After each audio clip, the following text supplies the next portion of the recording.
দেশে তো কোনো চাকরি বাকরি নেই, সাধারণ জনগণের কথা ভাবতে তো সরকার ভুলে গিয়েছে, শুধু হিন্দু মুসলিমের রাজনীতি করে নিজের গতি সামলাতে ব্যস্ত। বাহ, আপনি তো দেখছি খুব সুন্দর কথা বলেন। এটাই তো বাস্তব। বিয়ে কবে করছে? আপনি যেদিন করবেন। মানে? জানি না, আমি তো মনে মনে এমন একটা ছেলেই চেয়েছিলাম। তবে আমি আমার মনের কথা চেপে রাখতে পারি না। আপনাকে একটা কথা বলবো? তো এটাই যা। হ্যাঁ বলুন। আজ না, অন্যদিন বলি। আচ্ছা ঠিক আছে। তোর মা বলছিল তুই নাকি সালমাকে বিয়ে করতে অস্বীকার করেছিস। হ্যাঁ। তুই তো ভালো করেই জানিস ওই ছোটবেলা থেকে সালমার সঙ্গে তোর বিয়ে ঠিক করে রেখেছি। আব্বু, আমি সালমাকে বিয়ে করতে পারবো না, আমি অন্য একজনকে ভালোবাসি। কি? আমার মুখের উপরে কথা বলা তোর সাহস হয় কি করে?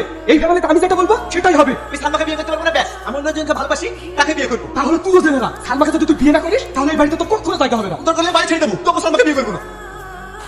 সাহস দেখিছো? বড় ভাই, ভাবি, ছোট ভাই, ভাবি, তোমরা সবাই ঘুমিয়ে গিয়েছো?